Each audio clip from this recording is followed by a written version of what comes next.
The colony of Georgia was founded in 1732. It was the last of England's American colonies, and it was the only one founded in the 18th century. Georgia was created in the area of disputed land that lay between the colony of South Carolina and Spanish Florida. But more than a decade before the charter was even granted for the colony of Georgia, the British had staked their claim to the region by establishing Fort King George along the swampy banks of the Altamaha River. Originally, an Indian village had stood on the site of the fort, and in the late 1500s and 1600s, the Spanish had a mission there. The purpose of this fort was to prevent the Spanish in Florida and the French in Louisiana from moving any closer to the Carolina colonies. Fort King George didn't last long because it cost the British government too much to operate, and so most of its troops were withdrawn after only 6 years.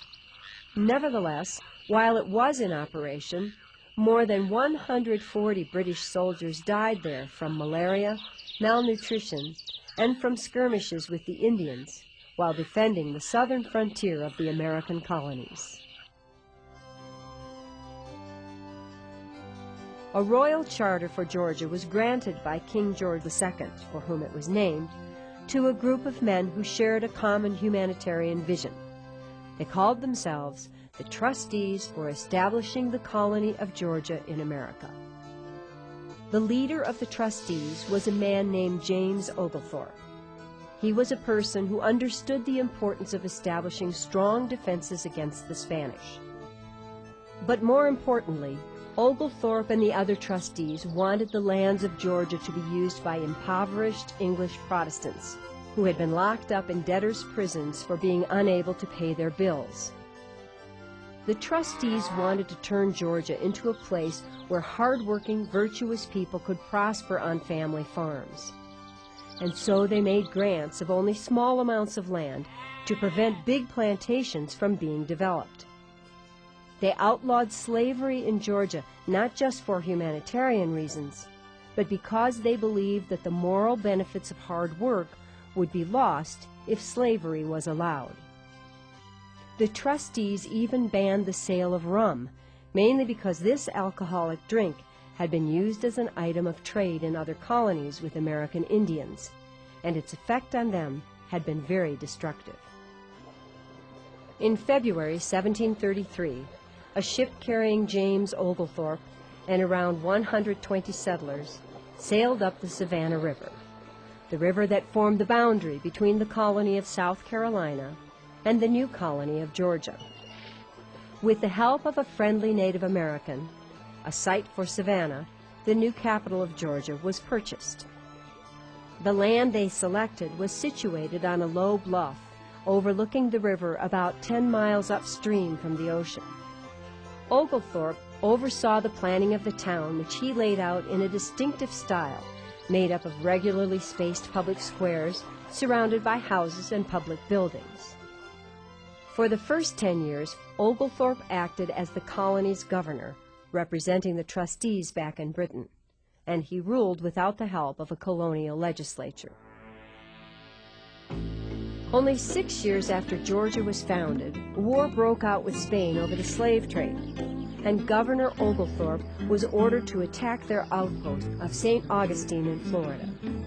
For a month, 900 British soldiers and 1,100 of their American Indian allies laid siege to the city, but they didn't have enough men to capture it.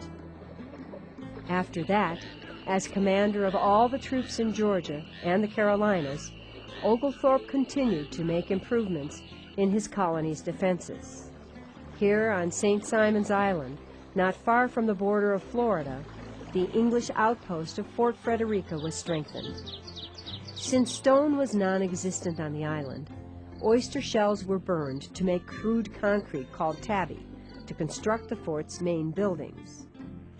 During this time, Fort Frederica grew into a small town with many buildings, 500 citizens, and a large number of soldiers. Naturally, the fort was a tempting target for the Spanish forces just to the south.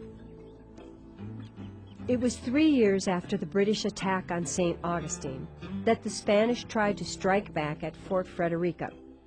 But British troops ambushed the Spanish just as they were sneaking up on the outpost. During the Battle of Bloody Marsh that followed, 1 British and 200 Spanish soldiers were killed. After that, the Spanish threat to Britain's southern colonies ceased to be a serious problem.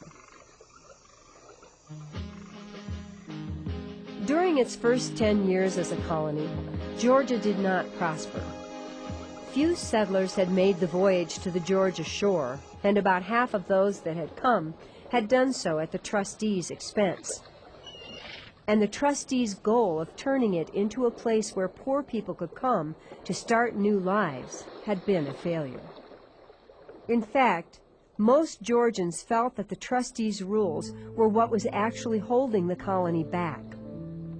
Under the rules, Georgians couldn't develop large rice plantations like those in South Carolina or have slaves, couldn't buy rum, and had no voice in the colony's government.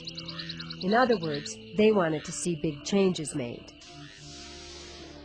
Because the colonists were so unhappy with how things were going in Georgia, James Oglethorpe realized that his humanitarian dreams for the colony would never come true. And so, broke and feeling defeated, he returned to England and never came back again. In the years that followed his departure, the trustees' rules were changed, and in 1754, Georgia fell under the control of the king and became much more like the other southern colonies, a place where rum flowed freely and where slavery and large rice plantations flourished.